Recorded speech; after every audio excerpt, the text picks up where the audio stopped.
The End of the Civil War, written by David Grier. The end of the war.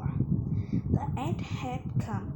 It was early spring 1865, and General Robert E. Lee realized that his exhausted Confederate army could do no more.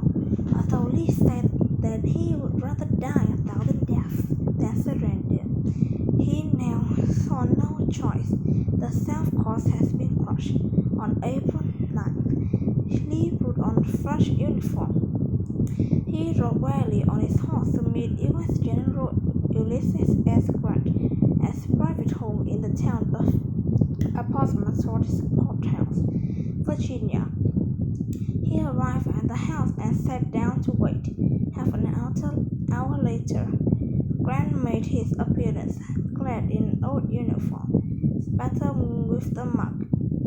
Two generals engaged in friendly conversation, then got down to the business of ending the war. Slavery and Union. In the decades leading up to the Civil War, the nation was wrought by division between the North and the South. Many people had doubts that the Union would survive intact.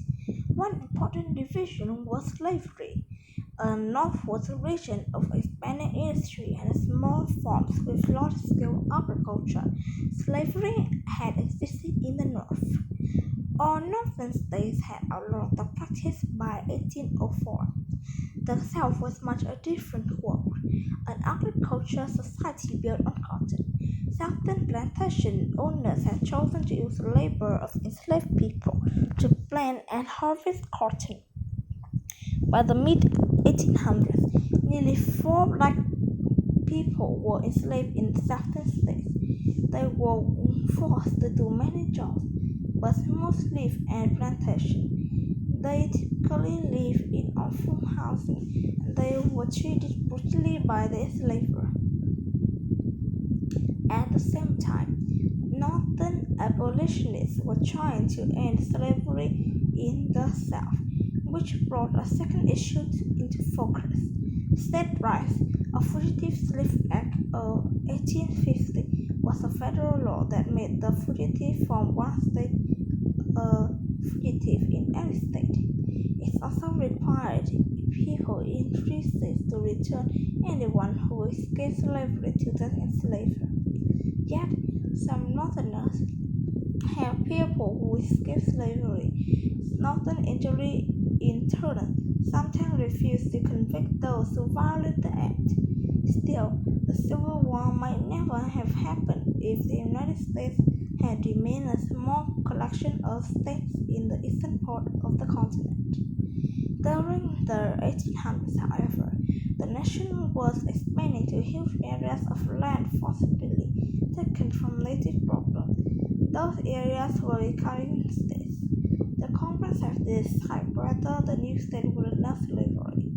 The southern states wanted to keep a rough balance between states that allowed slavery and free states, so that the southern representatives would not be outnumbered in Congress.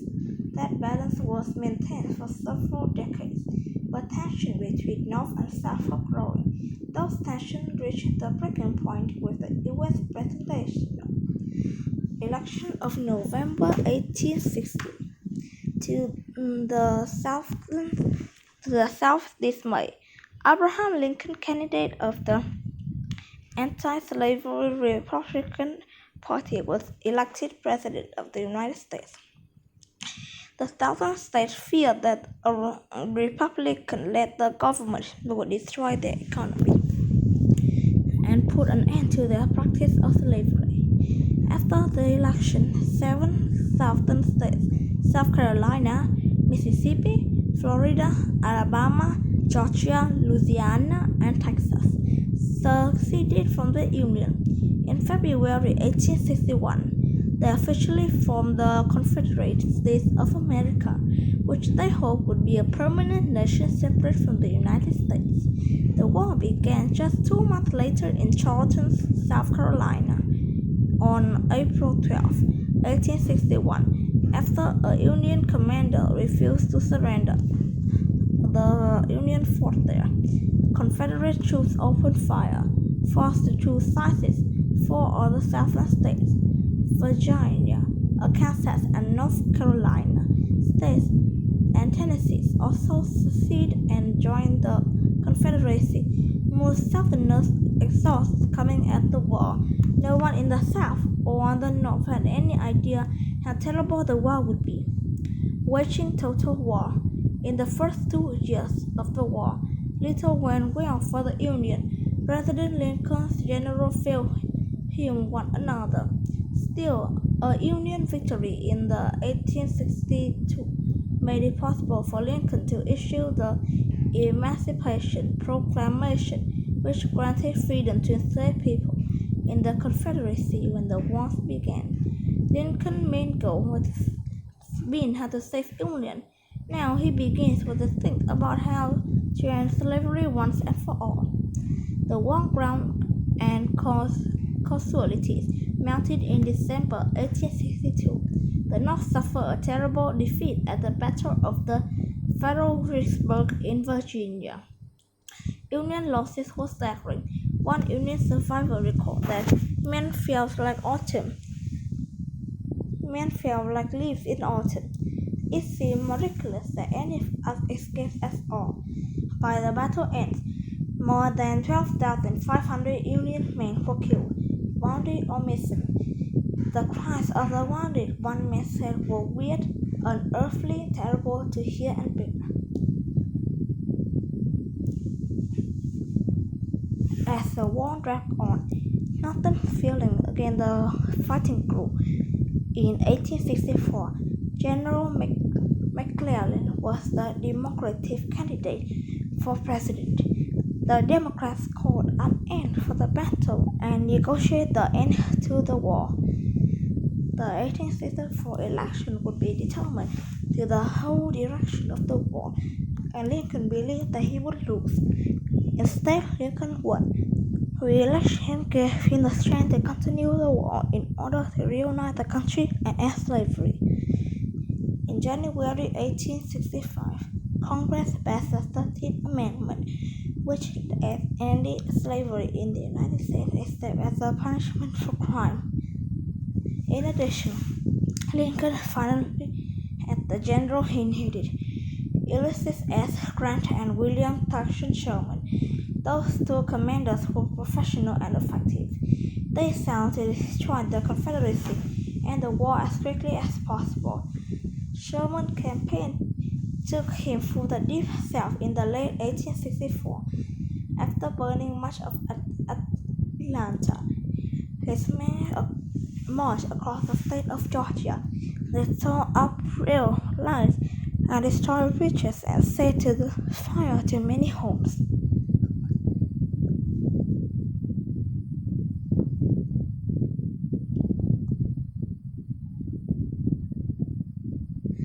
Meanwhile, wait me a minute. Okay. Meanwhile, to the north, Grant had been waging a relentless campaign against the commander of the Confederate Army, Robert E. Lee. One horrible battle took place in the mid-1864 at Cold Harbor, Virginia. Grant ordered a attack on strongly entrenched Federal lines that caused some 7,000 Union casualties in 20 minutes. One Union soldier said later this wasn't war but murder. Such bloodshed caused many people in the North to call the Union commander Grant Butcher. Still, Grant was wearing down Lee's army. In early 1865, he had Lee bottled up in the trenches outside Petersburg, Virginia. The South surrendered. Before the dawn on April 3rd, Lee fled Petersburg with the tattered remnants of his army. He knew that staying there any longer would spell doom.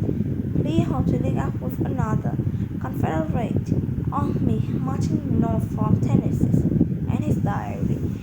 Union Private Jacob Hart recounts recounted the event of that day.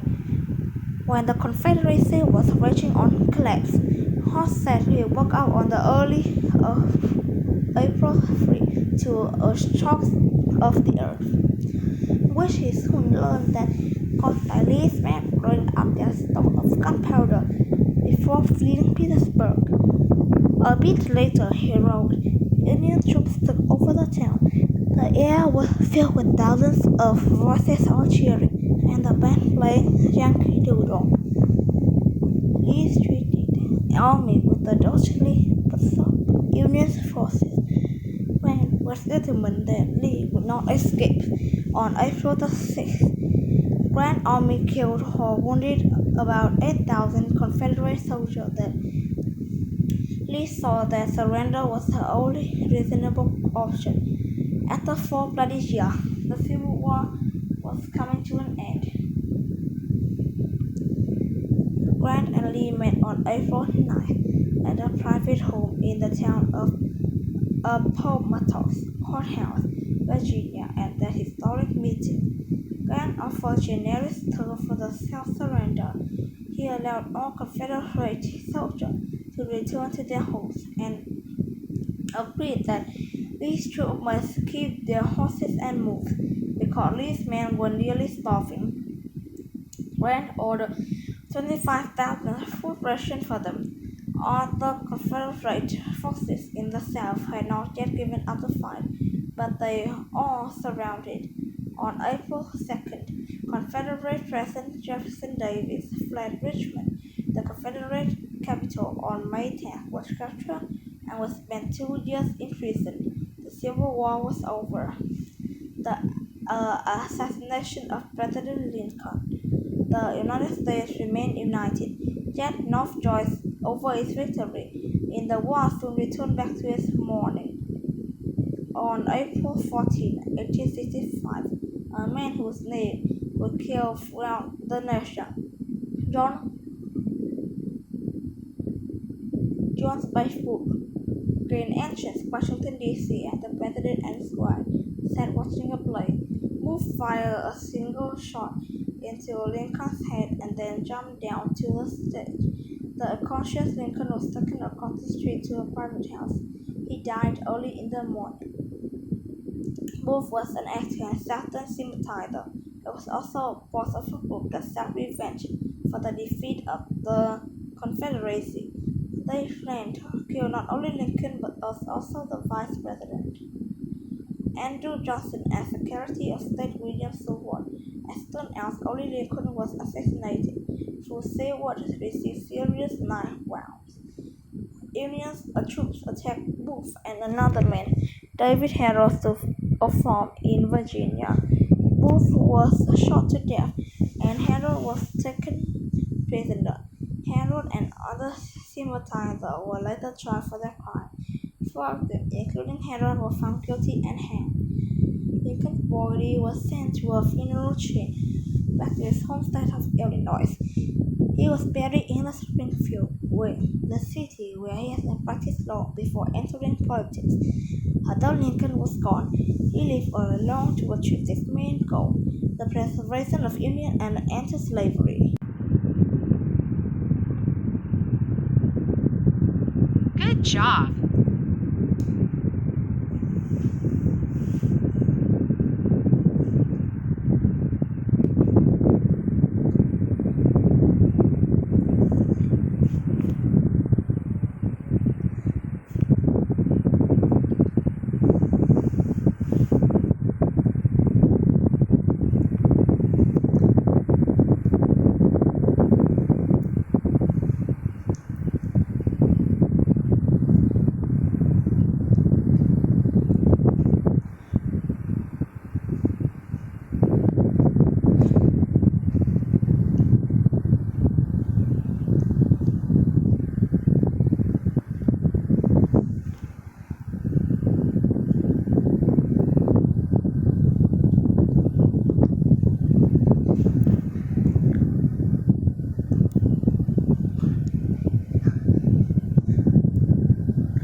You need a little more practice